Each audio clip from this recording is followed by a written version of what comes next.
Good afternoon, everyone, and welcome. For those of you who don't know me, my name is Diana Yu, and I currently serve as the Equity, Diversity, and Inclusivity Chair for the AIA UK chapter. And it's my pleasure to be moderating this next event, which will most certainly be an insightful and relevant discussion for many of us right now. Following the aftermath of George Floyd's death, I think many of us have been reflecting on our own lives and environments to try and understand the systemic inequities and unconscious biases which may still persist. So while all the enthusiasm through donations and the start of new initiatives reflects a serious urge amongst us all to seek change, I think the important question now lies in where we place our focus, what we should really prioritize, and where efforts are best placed at this moment if we truly want to see meaningful change. So I'm very excited to introduce to you our great panel of speakers today. Who'll be talking about their own insights and experiences within each of their own respective grassroots initiatives here in the UK, and who are all wonderful role models in their own right. So each of our speakers will be talking from a unique perspective about their own advocacy work, and we'll touch on the progress and the changes they've seen this year and the work that's still left to do going forward.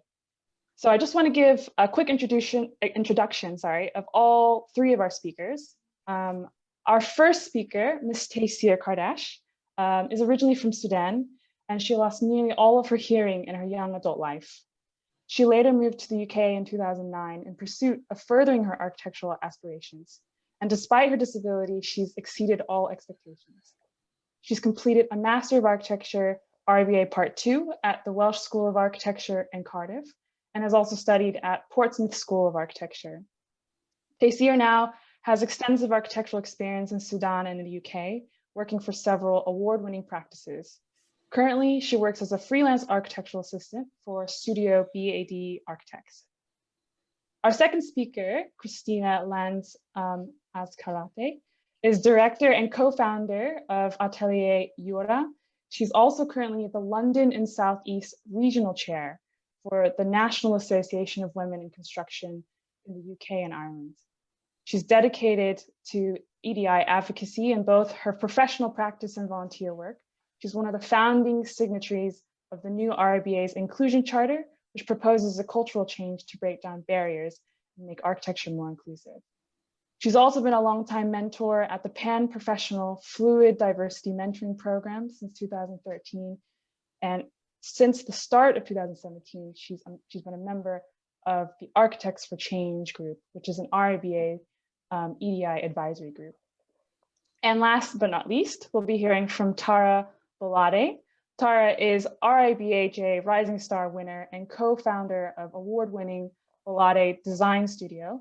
The practice specializes in residential and mixed-use developments for public and private sector clients across the country and believes in making everyday places for people extraordinary. Tara is on the committee of Paradigm, which is a professional network of architects who are championing diversity in the construction industry here in the UK and are passionate about increasing Black and Asian representation within the built environment. So each of our speakers will be talking for 10 minutes total. We'll start with Taysir, who will then hand over to Christina, and then we'll end with Tara. After our speakers have finished speaking, we'll have the opportunity to take questions from the audience. So please do use the Q&A box to send us any of the questions that you may have throughout the presentation. And then hopefully we can all have a nice roundtable discussion with you all today. So without further ado, I'll hand it over to you, Taysir. Okay, thank you. First of all, thank you for having me. Obviously my name is Taysir Kardash and I am Sudanese British. So I was born in the UK and I consider myself lucky to have lived in 3 different countries. So I studied architecture in Sudan, so that was my first architecture degree. And then I moved to the UK in 2009, where I decided to do a second architecture degree. So this is when I studied my undergraduate degree at Portsmouth University. Obviously, I completed my master's degree at Cardiff University, and currently I'm doing the RIBA Part 3 course at Westminster University. I work for PAD studio, which is based in Southampton, obviously working from home at the moment due to the current circumstances. I'm going to give you a little bit of context about my story with my hearing disability, and also shed some light on the concept of setbacks, which is, I think, is something that we need to be comfortable with, having setbacks. And it's because those setbacks are generally necessary for our self-growth journey, and they are necessary for improving our confidence and growing in resilience as well. When I was 3 years old, I developed a hearing loss of about 60% on both ears. And then when I was 20 years old, I experienced a huge and sudden loss on my hearing on one side. 12 months later, I almost lost 90% of my hearing. And suddenly I became profoundly deaf, and I largely relied on lip reading. Obviously, I was devastated because I just didn't know how I'm going to get by through in life. And then at the time I moved to UK in 2009, I decided to study architecture from the beginning. So I started my undergraduate degree in 2010. And I've faced so many challenges at the time because I moved to a new country. I had to learn a new language. My English was basic at the moment, at that time. And I have also to find creative ways to kind of communicate with people, because I couldn't hear people. I couldn't hear lectures. At the time, I wasn't eligible for a note taker. So you could imagine it was really challenging, and it was frustrating at times. Sometimes I would cry because I just didn't know how to cope with kind of following up with lectures. And at that time, I was on a waiting list to get a cochlear implant surgery. So the challenge was real. I had a notebook with a pen, so I'd go if I didn't understand someone or I couldn't hear them well, I'd ask them to write down whatever they said so that I could. So that was my way to kind of communicate with people. I had the courage to ask them. To ask people, because all I wanted was to learn. I had this growth mindset. I had the courage to kind of ask, any questions that I needed to know the answers for. And at the time, I used to live with my sister, who advised me to find the reading list, get all the books, on the reading list and read them from cover to cover. And this had enormously helped me to keep up with lectures and with the course in general. And it has also helped me to kind of improve my English. And so obviously English was self-taught. So it then suddenly all became a journey about harnessing the power of belief and challenge myself, limiting beliefs as well. So I come from a family who believes so much in hard work and see the positive in every struggle. So I was really lucky to have a supportive, a network of family and friends. Then I had my cochlear implant following third year in 2011. And 2 weeks after actually, 2 weeks after I had my cochlear implant surgery, I received a letter on the post with an award for the best first year student. That for me was like a revelation, because it just showed me that you have no excuse whatsoever. Like, you really have to believe in yourself. You have to have a really strong sense of self-belief, and you need to focus on your vision. It doesn't matter if you've got a disability or if you've got any struggle or setback. If you set your mind to that goal, you will achieve it. You will find ways to, you know, to get there. I didn't obviously plan to get an award. It just happened because I believed in myself. It was amazing. And then after that second year and third year, it was much better. And again, I won another award towards my the end of my course. And then obviously the working environment was another challenge, with the background noise and using the phones, and so I kind of managed to find ways around it, using meeting rooms, quiet areas to do my phone calls, being transparent about my disability with my colleagues and my directors. So yeah, I've always been a strong and positive person, and that was mainly kind of the reason why I was able to move forward. So I really hope that's enough introduction. Yeah, I don't know, 10 minutes passed, or has... No, that's great. Thank you, Tasia, for sharing your Okay, story. yeah. I'll go ahead and hand over to Christina now.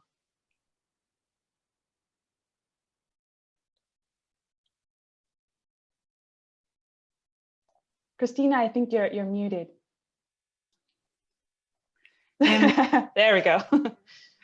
While I speak, I'm going to be sharing some photographs of a project which we are developing within NAWIC. It is titled The Image of Women in Construction, and it's a photographic collaboration with photographer Morley von Stenberg, in which we are collating images of women who work in the construction industry on a variety of roles in order to create a resource for children to access and be aware of the professions available in the industry and inspired, hopefully, by seeing themselves reflected in it. Today, I have selected just some of the architects who are part of the project. So, okay. That's it. Now I'm going to start there. So, 8 years ago, I completed, I'm going to be reading because I get to go on. 8 years ago, I completed a 6-year project of a high-rise development, which included an intense 18-month delivery program.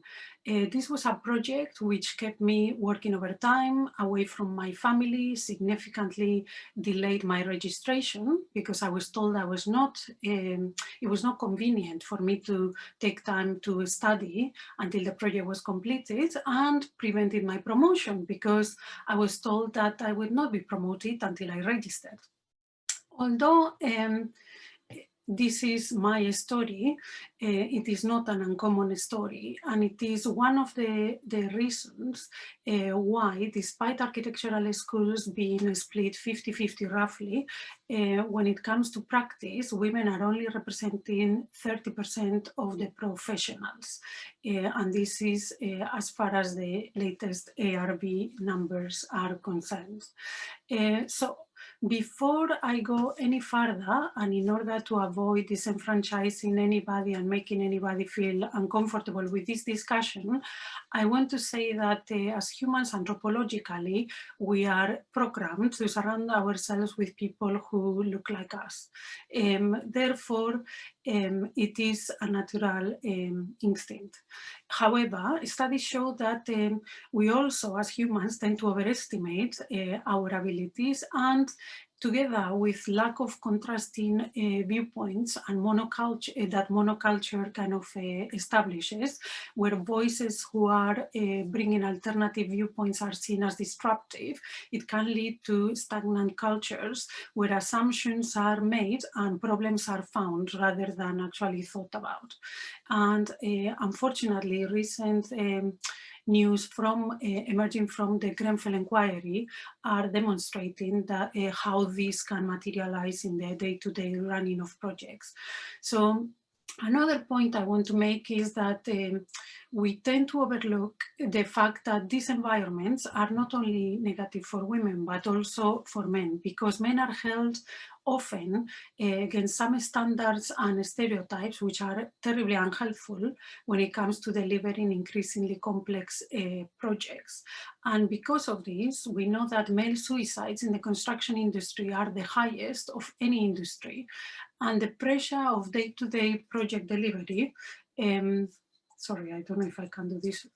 Okay, project delivery is also affecting architects whose mental health is also being put to a test. So a diverse force would help, would force us to consider many more types of people's point of view, and in doing so, to sit together and work out a way of working which could in fact benefit all of us as a result. And the additional benefits is that all these blind spots which monoculture environments tend to have, we would have the opportunity to overcome them and kind of move forward. So this would make us better architects because the communities we are trying to serve are diverse, and therefore we should know about the challenges that they face. So going back to where I started, and always generalizing, so please apologies to all of you who are doing amazing things. The architectural profession has historical baggage and inflexible frameworks that often conflict with personal needs and aspirations. And this is not a problem of the architectural profession as such. The entire construction industry is lagging behind when it comes to diversity in comparison to other industries. And many of the challenges are in fact similar. For example, our profession has been historically quite inflexible. The traditional business model relies on long hours. Opportunities away from a studio framework are not seen as desirable, despite providing better pay and more live-work balance opportunities. In addition to that, our profession struggles to embrace technology fully, and I'm not talking about BIM, I'm talking about modern methods of construction, work sharing, flexible and remote working opportunities, which we are now forced to kind of implement suddenly because of COVID, and which could help retain some of those women who are moving away from practice. And of course, the traditional career advancement frameworks often rely on personal connections and sponsorships, which tend to support or kind of benefit the majority, which are men. So in the context of emerging annual reports, such as the one that just came out yesterday via the Architects Journal, which was carried out by 98 careers, we know that the impact of COVID has set architects' salaries back to the level of 2016, and the financial benefit of qualifying has dropped by 40%. And women this year are earning £1,485 less than men in average. So this does not paint a good picture, and it is unlikely to help with the gender pay gap, which we have. Because in order to address the gender pay gap, we need to have more women in the jobs that pay more, i.e. the leadership roles, and once they get there, we need them to stay. So the framework has to be supportive of diversity. So what do we need to do in order to rectify all of this and find a little bit more balance? Well, I think we need to foster a culture of change with actions, both employers, because this is the habit, employer side and employee side. So it's not for the employee, for the women to kind of take the whole responsibility, but it's not for the employer to do that either. So the work we do at the National Association of Women in Construction sits in between the two, acting as a soundboard for the companies and through knowledge sharing. So information we get from different companies, we spread it and everybody benefits, and supporting the individuals through training.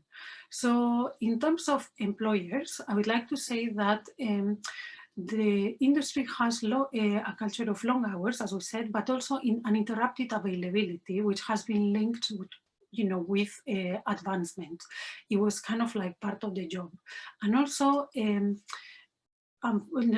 also it is clashing, as we have found through COVID, with the kind of workforce, which now includes men and women, parents and carers, all of them wanting to do a great job, but none of them being able to afford to disattend their familial responsibilities. So because we have the technology, we should use the imagination that we invest in our projects to actually invent a new way to work.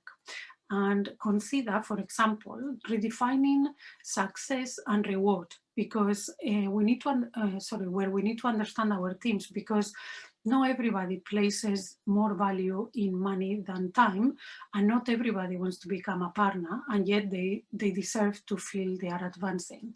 So we also should make part-time working available to both men and women, and also to women who don't have families, that they may want to take the time to advance their training or their development.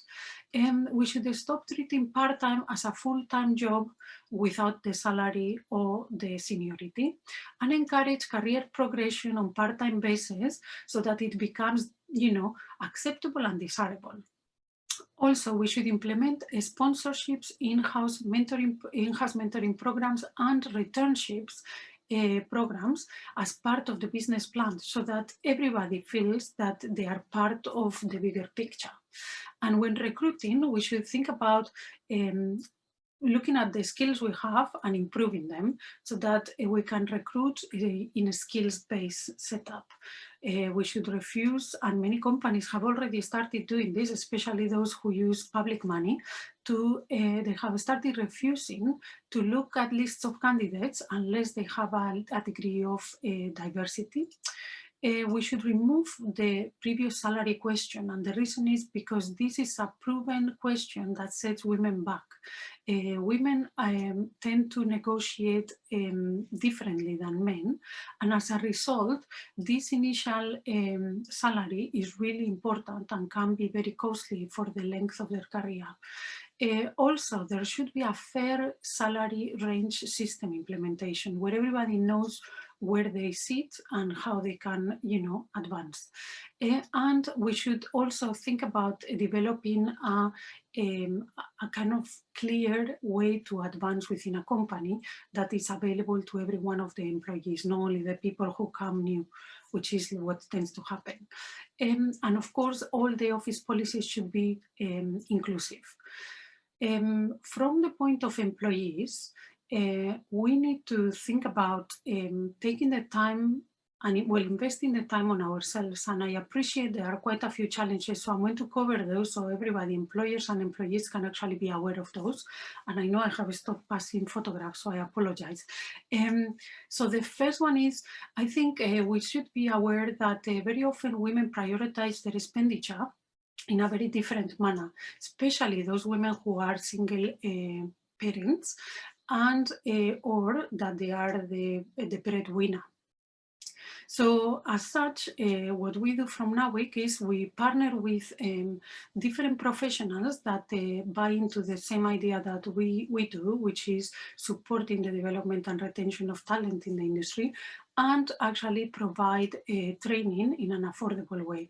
We also make sure that if those parents are not able to find childcare arrangements and they need to that can be a determining factor for them coming or not coming, we offer them to bring the children and we work around it, because we think it's really important to be flexible.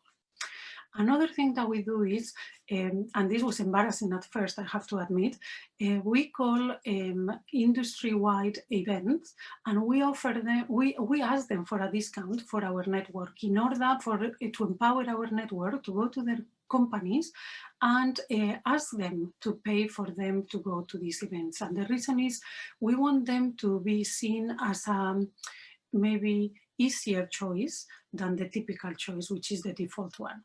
So in this context, we have provided business negotiation skills, influence and conversational flexibility skills. We have provided stress managing tips courses, even a business model setup business, and many other things. Another thing we have identified that women tend to miss in the environment of the office is networking opportunities. We know for a fact that the majority of the decisions are made outside the boardroom, and yet when you don't belong to the majority group, you rarely access to those boardrooms, to those opportunities. Therefore, knowing that based on what the experts have told us, there is a disproportionate weight in the social capital when it comes to developing your career, we provide opportunities for people to come together and network. And as a national association, we also provide opportunities to link across the different regions in the UK. And this is really helpful if you are relocated, for example, or if your company is trying to establish a business elsewhere in the country. So another thing that we identified is knowledge sharing. Obviously, we all want to be better architects. So the opportunity to exchange knowledge and learn from your peers is really important. I know everybody gets the opportunity to go to site and be connected to the purpose of why it is that they do what they do. So we organize site visits where the architects and the contractor provide insight on projects that they are interested in and that you might never encounter, or in order to prepare you for when you encounter them. And also we do business breakfast in which somebody with a particular expertise does a presentation to identify within the network as the person with that particular knowledge in order to become a point of reference. And finally, another thing that we think about is legacy. So like the project that I am showing, we have a lot of different initiatives to go to schools and to talk to the next generation about what it is like to be in the roles that we actually perform. Because we think it's really important that they understand that there are many types of people doing these roles, but also that these roles are important to them because they shape the built environment and the built environment shapes them. That's it. Thank you very much. Thank you so much, Christina. I think we will then bring Tara on to give us our last presentation before we start the Q&A. Awesome. Thank you so much. Really great to be here. What I'm going to do is jump straight in. I'm going to share my screen. Hopefully you can all see that as well. Thank you so much for the invitation. A brief overview. I'm Tara Balade, architect and founder of Balade Design Studio. Here I'm wearing my hat as a committee member of the Paradigm Network, which is a professional network that champions Black and Asian representation within the built environment. This network was formed about 3 years ago after recognizing throughout my career, alongside my committee members, the distinct lack of Black and Asian representation within the built environment. And that is further confirmed by recognizing that the built environment, certainly in the UK, has a representation of just over 1%, 1.2 in fact % of built environment specialists come from Black and Asian backgrounds. Now, this is particularly stark when one lives in London, where up to 40% of people identify as from different ethnic and racial backgrounds. So we decided to form this network. And we really see ourselves as enablers of connections. And we believe that in creating a network like this, we increase the chance of Black and Asian-led professionals to succeed within the built environment from not necessarily cradle to grave, but certainly from being students, certainly within the architectural and built environment backgrounds, through to further career development. For us, it was important to note that I think certainly something I personally found is certainly when I started, while I was excited about it all, I still harbored a bit of resentment that I had to do this in, I guess, 2017 when it now started, because I felt I just wanted to crack on with being an architect. And, you know, notwithstanding hugely inspirational stories like Tasers, which was truly phenomenal. And really, I can't sing the praises of NAWIC more highly, because as a young professional, when I sort of started looking out for what was out there and what role models, to be honest, that I could find, I was able to find just a plethora of them within the NAWIC network, and I'm hugely grateful for all the time and effort that they've put into NAWIC. So for us, our membership is far-reaching. Yes, it's about Black and Asian representation, but it really, the network, if you like, is not obviously full of Black and Asian people, if you like, because it really is about allyship. It's about champions. And so therefore, everyone within our network comes from very different backgrounds. Our network incorporates and includes students who are often architects in their part 1, 2, 3 journey, through to established practices, through to quite large practices. And Paradigm have been lucky enough as well to be able to, sorry, I just realized I'm still on that page, be able to have a host of events. And that's really what the network is for, a network for people. And so therefore the events are really structured about, around the needs. So we have things like CV workshops, through to, we've just come across, well, just finished formally Black History Month, which was obviously being online, which was a partnership with the RIBA, where they were able to, well, we did in effect a social media takeover showcasing the excellent work that a lot of Black and Asian architects are doing. I do want to focus really on what I am most proud of, or some of the things I'm most proud of. Another of the critical things that the Paradigm Network do is promote Black and Asian led practices within the UK. A lot of the comments I suddenly had within the industry is like, well, where are all these practices? And there's none of them around. And so we thought, well, actually we'll start to showcase platforms. This is obviously a platform where, this is a website where anyone can access, and we actively state that obviously while Paradigm are not necessarily responsible for the practices on here, we're really promoting best in class, and clients, collaborators are able to go directly and contact relevant practices. But I'll go back to what I'm most proud of, and that is the impact that Paradigm have had.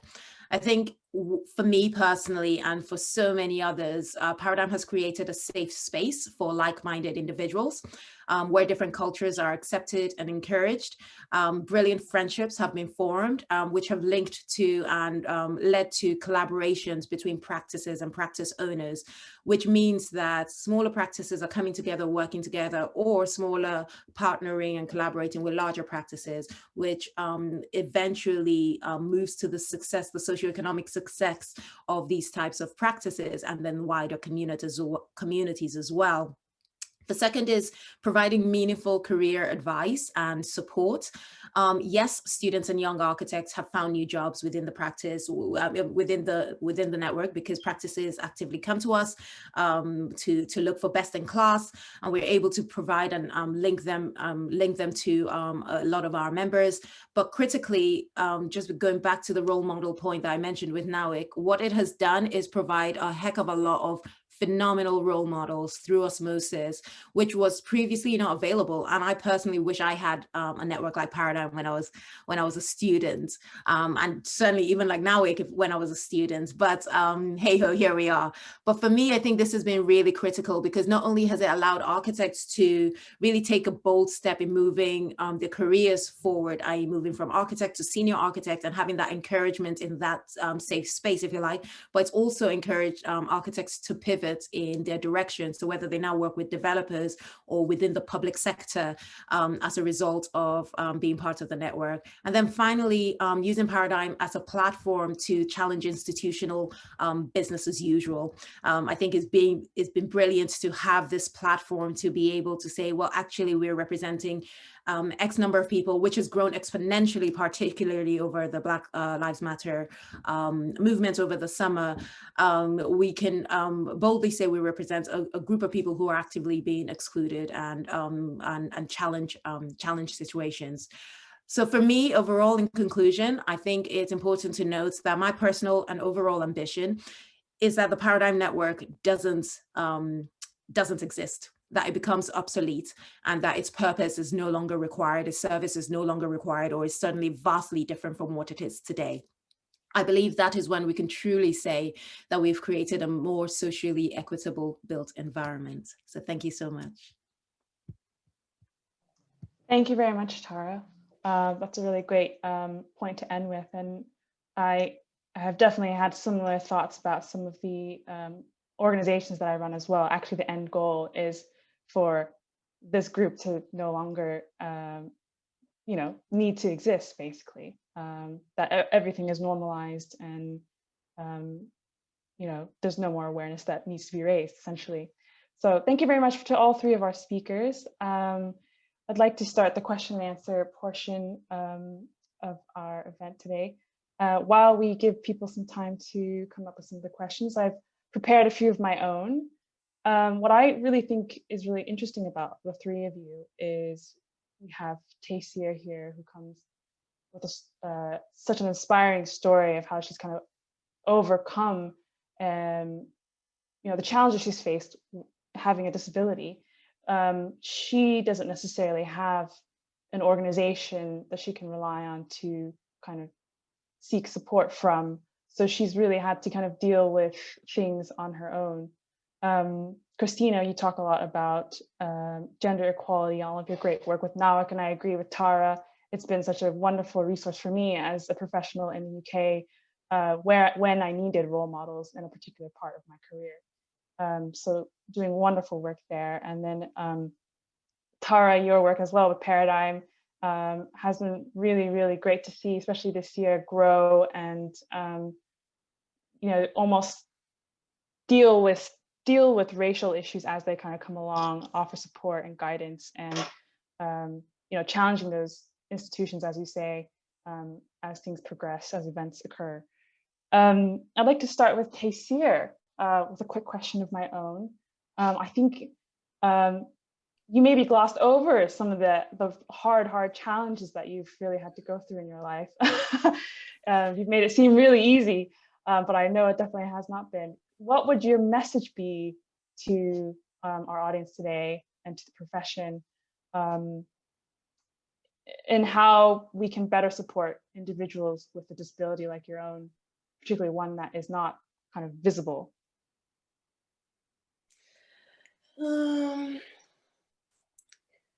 How to support? So I think having an awareness, like for example, for me, what's helped me in various situations is when my colleagues and my director were aware, when they were aware about my hearing disability and the support that I need I need in place to be able to perform my job efficiently. So don't be afraid to talk about your struggles and setbacks and disabilities and the support that you need in an interview. So for me, one of the most I would say successful job work experiences I've had is when I was open and transparent about my disability in an interview. And funny, the interview went on for 2 hours. And the first half, we've talked about my experience, what I can bring to the table. And then the other half, the directors, they were really keen to know where my drive comes from, how do I deal with my disability, and how I find ways around it. And I think when they see that you are focused and that you're accomplished and you have a drive and you're strong, when they see that, and when they see that passion, that's actually, I don't consider that as a weakness. I consider that as a selling point, because it shows that you can deal with stress and struggles on all levels, and this is applicable to projects and all the kind of challenges you'll face at work. And I got the job 3 days later because they could see that I had the drive, although I've had the hearing disability, but they could see that the potential in me. I'd just like to reiterate a point that you said. You became deaf and you came over to study without any ability to hear any of your lectures. So essentially, you read all the textbooks, passed your course. Not only that, but you won an award, which is phenomenal.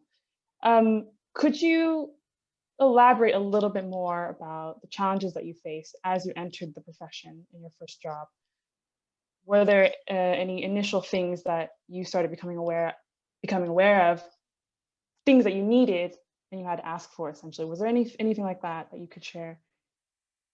The main challenge was for me to be able to use the phone. That was a big challenge for me.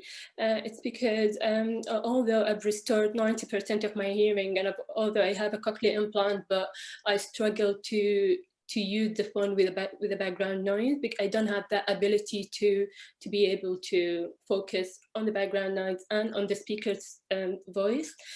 So for me to be able to use the phone, I had to kind of ask for a meeting room to be able to do my phone calls and stuff like that. And to have the courage to ask for that, it was a lot, but I knew that I had to do that. And then eventually I saw no shame in asking for this kind of quiet place to perform my job. I think that's absolutely fine. So this was the main thing.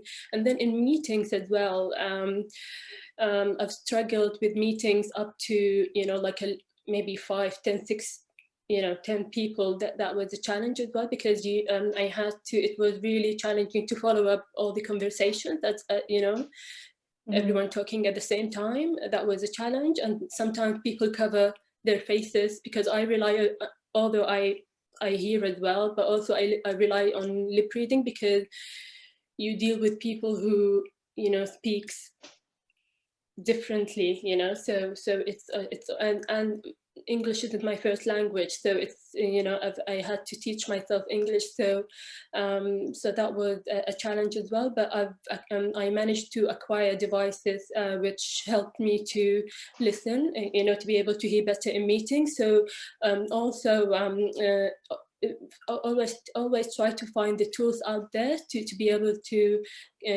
like to get help, to help you with your disability. So for example, I found an access to work funding, which is a government scheme that helps to fund people with hearing disability to get tools or equipment to cope with their disabilities. So there is always help out there, something that you don't know of. Yeah.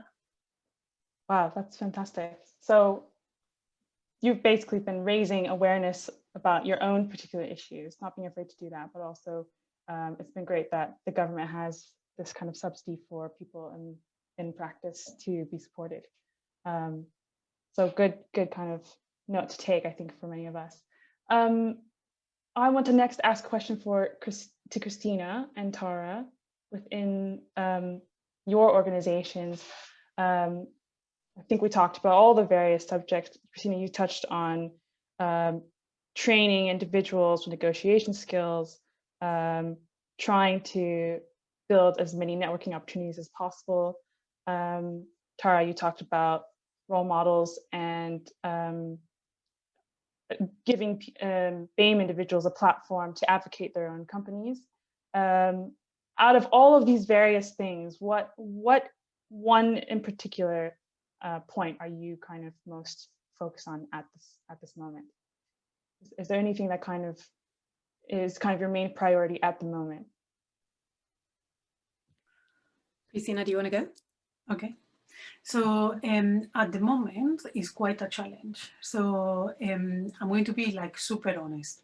Because of lockdown and because of COVID, we used to do two events a month, physical events in which we came together.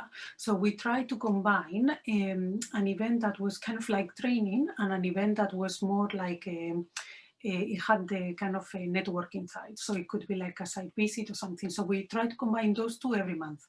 And since March and lockdown and all of this chaos, everything has had to be moved online. So at the moment, we are trying to just be there for people and provide skills and a platform of discussion. So we've been discussing a lot of things, and there was a desire to do quite a lot about around the topic of sustainability, circular economy, etc. So we have just recently done a conference, a 2-3 week long conference with events focused on that particular topic. So now the focus that we are trying to do is thinking about the organization moving forward, because we don't know how long this is going to continue realistically.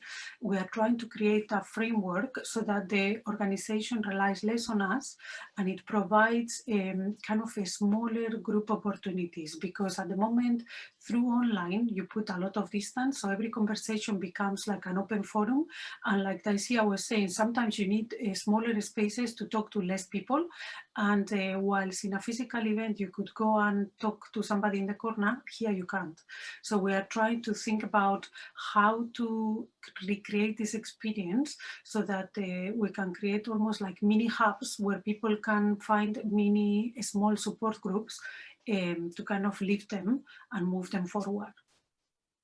Okay, great. Tara, do you Very have a good. response as well? Yeah, I think obviously it's a really challenging one, and I think role modelship is critical.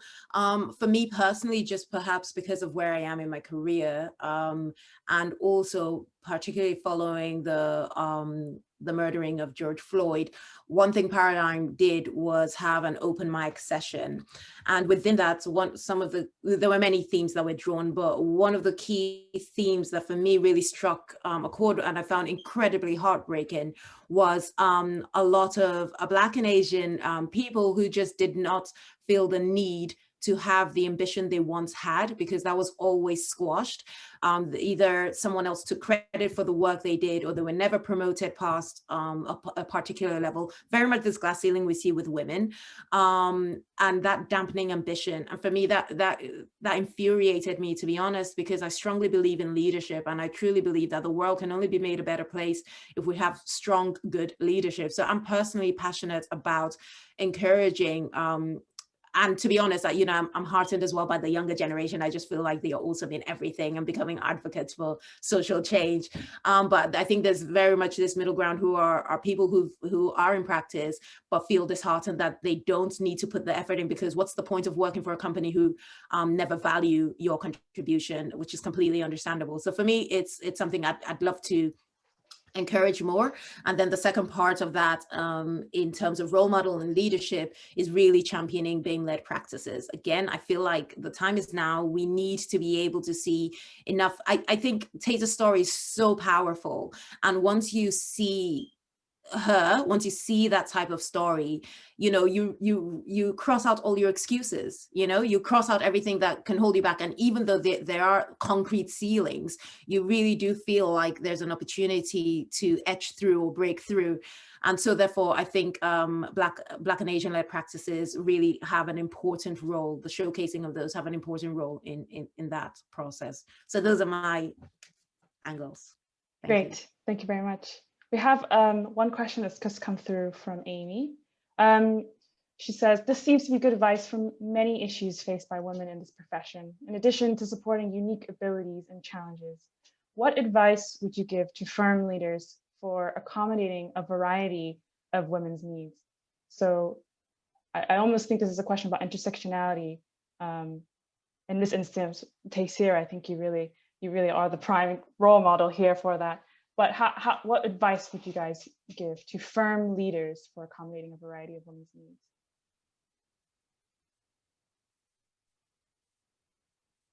Perhaps even, you know. So. Oh, go ahead, Tasia, sorry. So did you want me to answer Yes, that? yeah, go ahead, chip in. Yeah, so I think it's as a professional team, I think it's really important to know, like it's really important to work on the emotional intelligence skills. I think it's not just for the directors, it's for everyone in the working team, it's because when you've got that emotional intelligence, you'll be able to relate to your employees' needs, women included, and then this will help you to, have this open discussion and open conversation about what they need and, whether they need flexibility, working from home now with COVID-19. We've found out that this is actually something that we could do as well, and I think this will be really good for women who have kids. Everything online meetings, and it's proven to be possible. So I think just having an awareness and the emotional intelligence skills to to kind of address your employees' needs, really, yeah. Can I jump in? Yes, of course. I think that it's absolutely, Taser, I think spot on. And I think it's important to just ask them. I don't think there's any point second guessing, trying to figure out what people need, what people want. One of the great things and one of the beautiful things about being part of Paradigm is that we were able to put out newsletters with titles or with newsletters with titles called Call Your Black Colleagues, because we had so many calls. What do I do? How do I, what? And just call them. And the number of honest, open conversations that have happened because people chose to speak to other people about difficult subjects were incredibly powerful. And a lot of change has come from that process. But also it's important to recognize that a lot of trust was eroded and has been eroded over the years, but particularly because of the summer. And actually being able to call someone, speak to them and directly ask, look, we're all learning, we're all in this together. If we truly are, there really has to be room for honesty and transparency. And so I don't think there's any point second guessing. I think it's important to just call, ask, and then accommodate accordingly. So that's mine. Yes, Christina.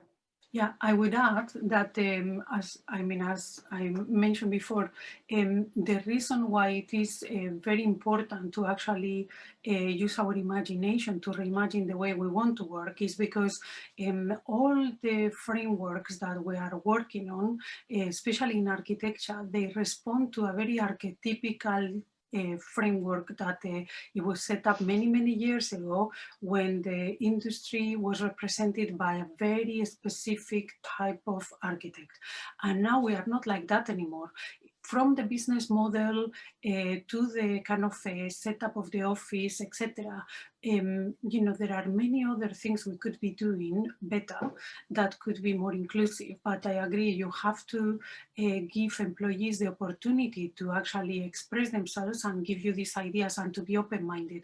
And I think one thing which I think our profession struggles with is with this open-mindedness. We've always done it like this. It's like a kind of, I don't know, like a prayer. Every architectural office repeats and repeats. And it's quite frustrating, especially when you are arriving to the office first time, you bring your own experience, and very often it's not seen as your experience. If you voice it, as I was saying, you can be seen like a disruptor. So we need to shift a gear, and we need to acknowledge that everybody has the opportunity to kind of bring good ideas to the table, that we shouldn't be so hierarchical, that there are many other opportunities. And if we slightly use our imagination to imagine better ways of working, and for example, just to give you an example, Google has every idea, every problem has to have a minimum of 7 people. And the reason is because less people don't produce good enough ideas. They kind of don't go around the concept enough times and they don't criticize it enough times to kind of conclude a good idea. And this is the reason why in London they now have 2 architects, because they tried with one and they failed. So now they have 2, so that it is about the project and about the client. And I think very often we forget that this should be the approach. So in architecture, maybe we should have more people involved, and then it would be a little bit more inclusive. That's a great point. I just wanted to touch on the point of just call your colleagues that you mentioned, Tara. In an organization, I always find that trying to kind of have a group discussion is very, very difficult. One, because of the pure number. It's really difficult to have everyone speak at once. And also, two, you really have to be truly brave and willing to be vulnerable to share some of these stories. I almost wonder, would you agree that if you really want to change hearts and minds of organizations and the company culture, does it really just stem from having that one-on-one conversation and bit by bit changing culture? Would you agree with that? No, absolutely. I think the truth of the matter is that actually, even, you know, if we put hearts and minds to one side, I think if you want to be a sustainable business, the next 5 to 10 years are going to be critical. If you want to have the best ideas, if you want to ensure that your company still exists and is thriving in the new future, you have to invest that time. And absolutely, group might be difficult, but invest that time, whether it's group, whether it's individuals, a range of individuals, and then a group, whatever the strategy is, you need to recognize that you have to invest that time. Without it, there's really no point, because once you start to have authentic conversations, then you have people bring their authentic selves to work. And when people bring their authentic and honest and open and ambitious selves to work, they'll move mountains for you. Why wouldn't you want your employee or colleague to do that? So for me, it's a no-brainer. We only have 4 minutes left, so I just want to ask one last question to you all. Can you just give me a very short and sweet answer? All of your fantastic advocacy work, I'm sure, has made meaningful change in your network, in your organizations. Could you give us an example of how you've observed this influence, this positive impact to the people around you? Could just be a very short anecdotal story. Sorry, I didn't understand the question. So it's, what positive change have you seen basically from all the advocacy work that you're doing? So Taysir, just being who you are, I think you said you gave a talk once on your disability to students. Were you able to kind of see any positive influence from that experience? yes, of course. You mean on them? Yes, of course. I think the sense of teaching people that having that sense of self-belief is the powerful thing that has like I've had so many people coming to me telling me, oh, this is amazing, having that sense of self-belief. So I think build your resilience by inviting those setbacks, face them, challenge them, and you will definitely succeed. So yeah, definitely. Yeah. Great, thank you. Do you have any stories? Just quickly. For me, last year we were invited to go to Parliament and present some evidence for a commission set up to kind of look at how women could be retained within the built environment, and that was quite incredible, actually. Oh, amazing! That's wonderful. And you, Tara? Thank you. And very quickly for me, I think role modeling has to be important. A couple of years ago, I was lucky enough to have won the RIBA Rising Star. This year, there are many people within the Paradigm Network who have made the long list for the RIBA Rising Star Award, and I'm so proud of them. I think it's important. So I think hopefully that's only in an upward trajectory. Thank you so much. Thank you so much, Taysir, Christina, and Tara. It's been so great to have you. For those of you listening on demand, feel free to connect with our speakers today on LinkedIn or Instagram. I'm sure they're more than happy to answer any of your questions as you listen on later on. So Thank you so much, everyone, and have a good evening.